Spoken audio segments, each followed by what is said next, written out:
Good morning there, Dojo Nation. How we doing today? Hey, Randy Reed here with our Coffee with a Karate Guys section. You know, it's kind of interesting. I just did this more or less for giggles, and we're getting a pretty good group of people following this thing. I'm getting a lot of feedback. I appreciate the replies on the email when it goes out. The discussion we've had with people is terrific. I think you subscribe down below or something, however that's done.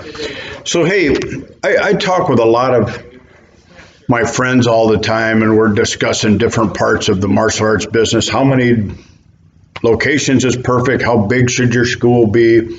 What leadership program should you have? All the stuff that goes in it. And I got to thinking, it actually was a couple of years ago when I was down in Mexico, I thought about this. And really, what I tell people now, especially the people that are searching to improve their school, they're not in a maintenance mode, they're in a growth mode. And I say, I encourage them, get out a pencil and piece of paper and write down your perfect day. What is your perfect day? And then on the other side of the paper, write down, I'm putting my foot on this. I got a wave bag that I set this computer on. That's why it's shaking every time I put my foot on it. See like that? Pretty cool. No earthquakes here in Wisconsin. That's for Dave Wheaton out in California. But on the other side of the paper, write down what's stopping you from your perfect day. Now, if your perfect day entails you want to run management meetings, you enjoy that. You need to run a big business, you enjoy that. That's a perfect day. If you want to spend a lot of time, one of my black belts, he's very successful. He's got over 400 students in Little Neenah, Wisconsin. His perfect day is to spend the whole day with his 4 kids, raising his kids, and he's able to do that. He set his life up for that. I have another one of our guys, his perfect day is to go down and work with his staff, train his staff, and then spend the rest of his time developing programs so he can grow more schools. And he's going to be successful at that. So one person's perfect day is not another person's perfect day. And so as you're, what's the old saying to Stephen Covey, begin with the end in mind. As you're looking at your schools, back when I used to have a bunch of schools, I don't know how many times people came up and said, I want to do what you want to do.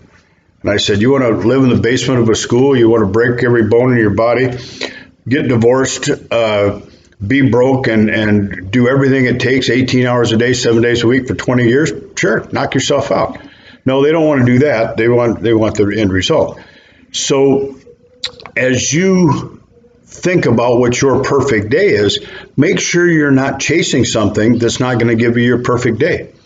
There's a really good book, 4-Hour Workweek by Tim Ferriss, and he talks about really understanding your wants, and you'd be kind of amazed how once you have that clarity, it's really not that hard to get there. I mean, in the martial arts business, God, if you can't make 150 grand a year, you should probably go get a job. On 150 grand a year, you should be able to develop most lifestyles you want. Now, I've got friends that they live a $500,000 a year lifestyle, and they get up and they do what it takes to live that lifestyle, and they love it. And I have other friends that live a $40,000 a year lifestyle, and they love it. And then I have a whole lot of friends that live a $40,000 lifestyle and bitch about it, but won't do the things that it takes to get a $500,000 lifestyle. So getting that clarity is going to give you peace and comfort. And just take a minute, grab a cup of coffee, write it down. I think you'll be impressed or amazed. I don't know. All I know is my perfect day involves a beach, a tropical island, working with you guys at Dojo Nation, and being able to work at the karate school 6 months a year. Take care, gang. Bye.